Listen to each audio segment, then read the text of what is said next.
이분은 심지어 처음 저희 병원 찾아오셨을 때 수술은 너무 잘 돼 있었던 그런 케이스였었거든요. 원거리 시력도 맨눈으로 1.0, 중간거리 시력도 1.0, 근거리 시력도 1.0. 다초점 렌즈로 수술을 하고 나서 누구나 얻고 싶어하는 그런 결과를 얻으셨는데 환자분은 너무 불편해하세요. 그래서 재수술 때문에 이제 저희 병원을 찾아오시게 됐었고, 얘기를 들어봤더니 이제 어떤 스토리가 있냐면,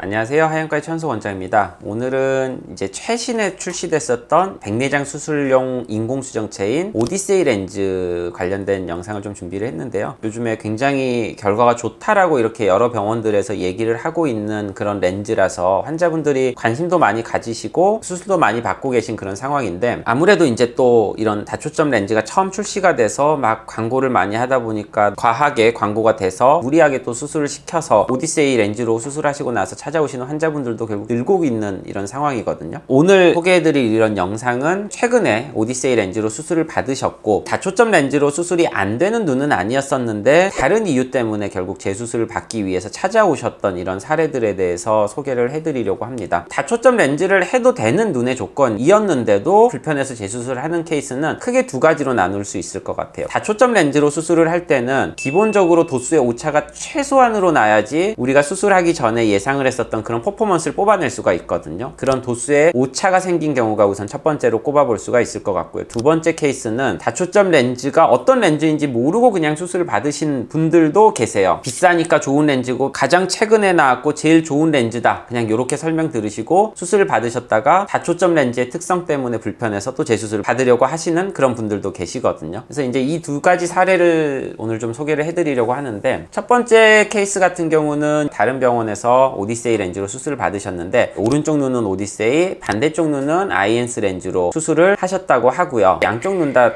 잘 안 보인다고 기본적으로 찾아오셨어요. 왼쪽 눈 같은 경우는 과거에 망막에 질환이 있어서 주사를 맞으신 적이 있다고 하니까 다초점보다는 단초점 렌즈로 수술을 하시죠 라고 말씀을 해서 왼쪽은 아이엔스 렌즈로 수술을 하셨고, 처음 내원하셨을 때 이제 뭐 망막 상태나 각막 모양이나 이런 걸 보니까는 전반적으로 괜찮았어요. 난시가 약간 있기는 했었는데 모양 자체는 그렇게 나쁜 모양은 아니었었거든요. 다초점 렌즈를 해도 전혀 무리가 없을 만한 눈이었었는데 왜 이게 환자분이 불편을 하실까 정밀하게 검사를 해봤죠. 이분 같은 경우는 오디세이 렌즈로 수술을 하셨는데 일반 오디세이 렌즈가 아니고 오디세이 토링 렌즈라고 하는 난시 교정용 인공수정체로 수술을 받으셨어요. 그러니까 난시가 있어서 난시 교정용 렌즈로 수술을 받으셨는데, 수술을 한 결과를 보니 맨눈 시력이 0.4에서 5 정도밖에 안 나오고 있었고 교정 시력은 1.0까지 나온다는 걸 보면 뭔가 도수 오차가 생겼던 그런 눈이라고 보셔야 되고, 어떤 도수의 오차가 생겼는지를 체크해 보니 난시만 남아있는 그런 눈이었어요. 난시가 1.5디옵터 정도 100도로 난시가 남아있는 상황이었죠. 이렇게 난시를 안 남기려고 난시 교정용 렌즈를 썼는데 난시가 남았다, 뭔가 잘못된 거겠죠. 상동을 해서 첫 수술이 어떻게 됐는지를 한번 확인을 했거든요. 첫 수술은 크게 문제는 없었어요. 전낭절개도 잘 되어 있고 렌즈는 잘 들어가 있었는데, 결국 난시가 남았다는 거는 난시 축이 잘못됐거나 도수가 잘못됐거나 어쨌든 렌즈 선택이 뭔가 잘못됐다라는 뜻이기 때문에 난시 축을 먼저 확인을 했죠. 111도 정도로 난시 축이 들어가 있었어요. 111도로 들어가 있다는 뜻은 90을 뺀 21도 정도의 난시 축이 나왔을 때 111도로 들어가야 되거든요. 그래서 난시 축이 몇 도로 들어가 있는지 여러 가지 난시 검사 기계를 하는 걸로 측정을 해봤죠. 근데 어떤 검사 기계에서도 21도 방향으로 들어간 결과가 나오지는 않았어요. 펜타캠이라고 하는 각막지형도에서는 42도로 나왔고요. 또 다른 각막지형도 검사에서는 35도, 아르고스라고 하는 검사에서도 42도, IOL 마스터라고 하는 검사에서도 38도. 그러니까 대략적으로 한 40도 전후로 해서 난시축이 측정이 되고 있었는데, 원래 40도로 들어간다면 130도 정도로 들어갔어야 되거든요. 근데 이게 111도로 들어가 있으니까 30도 정도 렌즈가 안 맞게 들어가 있었던 거죠. 난시가 제대로 교정이 안 됐기 때문에 이렇게 시력이 나오는 거고, 근데 이제 이 환자분은 기본적으로 그 난시를 교정을 한다고 하더라도 다초점 렌즈의 특성인 약간 번짐 현상 때문에 불편하다라고 이제 계속 얘기를 하셨어요. 그래서 결국은 단초점 렌즈로 교체를 원하셨었고, 단초점 렌즈로 교체를 하면서 이 난시 교정까지 같이 해주기를 바라셨던 거죠. 그래서 저희가 이제 다시 한번 검사를 쭉 해봤더니, 이 펜타캠이라고 하는 검사 기계에서는 동공 사이즈별로 난시의 정도와 축이 어떻게 변하는지를 또 이렇게 보여주는 검사 결과가 있어요. 중심부 난시를 봤더니 0.4디옵터밖에 안 나왔어요. 단초점 렌즈로 수술을 하면 하면서 0.4디옵터밖에 난시가 없다 그러면 굳이 난시 교정용 렌즈를 쓸 필요는 없다라고 저는 생각을 했고, 백내장 수술을 할 때 어차피 우리가 각막에 절개를 넣게 되고 그 절개로 약간의 난시 수치는 조절할 수 있기 때문에 이 정도는 충분히 조절할 수 있을 만한 수치였다라고 생각을 하는데, 처음에 토링 렌즈를 쓰는 것도 약간 착오가 있었던 것 같고 그 렌즈도 이제 축이 틀어져 버리니까 완전 이상한 난시가 결국 남게 됐었는데, 제가 이제 다시 재수술을 하면서 계획을 한 거는 토링 렌즈 쓰실 필요 없고 일반 렌즈로 수술을 하셔도 되고 절개 방향만 잘 맞추면 줄일 수 있을 것 같아요 라고 말씀드리고 수술을 했거든요. 그래서 재수술은 아이엔스 논토링 렌즈, 난시 교정 안 되는 일반 렌즈로 수술을 했고, 환자분이 원거리가 잘 보이는 방향으로 수술을 원하신다고 하셔서 정시에 맞춰서 수술을 했죠. 수술 후에 원시, 난시, 근시 하나도 안 남는 상태까지 잘 교정이 됐고 맨눈 시력도 1.2까지 교정이 잘 되었습니다. 얼핏 봤을 때는 난시가 한 단계 정도 교정을 해야 되나 싶을 정도의 수치였지만 전체 난시 수치를 보고 렌즈 종류나 난시의 축이나 이런 걸 감안을 했을 때는 굳이 난시 교정용까지는 안 써도 됐었던 그런 분이었던 거죠. 단초점 렌즈로 수술을 하면서 시력이 잘 나오고 환자분은 뭐 너무나 만족해하고 계신 그런 케이스였고요. 두 번째 케이스 같은 경우는 다른 병원에서 이미 수술을 양쪽 눈을 다 받으셨어요. 근데 얘기를 들어봤더니 이제 어떤 스토리가 있냐면 한쪽만 백내장이 있으셨던 환자분이셨어요. 그런데 한쪽 눈만 수술을 받으러 갔더니 반대쪽 눈에 고도근시가 있어서 이쪽만 수술을 받으면 불편하실 거다. 그래서 이쪽 눈도 같이 수술을 하셔야 된다. 그리고 백내장 수술을 할 때 그냥 제일 좋은 렌즈가 이 렌즈니 이걸로 수술을 받으셔라 라고 말씀을 들으신 거예요. 그냥 환자분들이 생각하셨을 때 제일 비싸고 제일 좋은 렌즈, 뭐 원거리 근거리가 다 보인다고 하면 당연히 그냥 옛날처럼 돌아가는 그런 렌즈 수준이라고 생각을 하시고 막연히 그냥 수술을 받으신단 말이에요. 수술을 받아봤더니 웬걸 야간에 빛 번짐도 너무 심하고 선명도도 막 겹쳐 보이고 그래서 너무 불편하시다는 거예요. 그래서 재수술 때문에 이제 저희 병원을 찾아오시게 됐었고, 이분은 심지어 처음 저희 병원 찾아오셨을 때 수술은 너무 잘 돼 있었던 그런 케이스였었거든요. 원거리 시력도 맨눈으로 1.0, 중간거리 시력도 1.0, 근거리 시력도 1.0, 다초점 렌즈로 수술을 하고 나서 누구나 얻고 싶어하는 그런 결과를 얻으셨는데 환자분은 너무 불편해하세요. 선명도가 약간 번져 보이고 야간에 빛 번짐이 너무 불편해서 나는 다시 안경을 쓰더라도 단초점 렌즈로 돌아가고 싶다라고 얘기를 하고 계시거든요. 근데 병원에선 당연히 이렇게 얘기를 하죠. 이 결과 나왔으면 수술 잘 된 건데 무슨 소리 하는 거냐, 적응해라, 너가 예민한 거다, 이렇게 얘기를 하시지만 강요할 수는 없는 거거든요. 1.0의 시력이 나온다고 하더라도 다초점으로 1.0을 보는 것과 단초점으로 1.0을 보는 퀄리티 차이가 분명히 있는데, 다초점으로 1.0 나는 보이게 해줬으니까 수술 잘 됐고 뭐 아무 문제 없다라고 얘기를 하는 거는 조금 저는 잘못된 것 같고, 애초에 그러니까 수술을 하기 전에 환자분의 니즈가 뭔지, 이분 같은 경우는 한쪽 눈에는 백내장이 없었기 때문에 없는 눈으로는 굉장히 선명하게 보시다가 갑자기 덜컥 다초점 렌즈로 수술을 해버리고 선명도도 떨어지고 빛번짐까지 생기니까 불편해질 수밖에 없는 상황이었었는데, 만약에 애초에 환자분이 안경을 벗는 니즈가 굉장히 높으셔서 그런 걸 좀 감안하고 적응을 하겠다라는 동의가 됐다라고 한다면 수술 후에 만족도가 이렇게 떨어지진 않았을 거예요. 수술 전에 이런 거에 대한 사전 안내가 전혀 없이 이런 결과에 대해서 전혀 미리 예상을 못하고 계시다가 맞닥뜨려 보니까 너무 불편해 하셨던 거죠. 오늘 제가 하고 싶은 얘기는 이거예요. 오디세이 렌즈 최신에 나와서 굉장히 좋고 많은 분들이 만족해하고 계시는데 그 좋은 렌즈를 아무나 갖다 낀다고 다 만족스러울 수는 없다는 게 이제 제 오늘 영상의 주제고요. 수술하시기 전에 이런 점들은 어느 정도 감안을 하셨으면 좋겠다라는 이유에서 영상을 준비를 해봤습니다. 혹시 수술하시기 전에 이런 내용들에 관련해서 궁금하신 내용이 있으시면 언제든지 밑에 댓글 남겨주시고요. 제가 직접 댓글 달아드리도록 하겠습니다. 이상 하이안과의 천소원장이었습니다.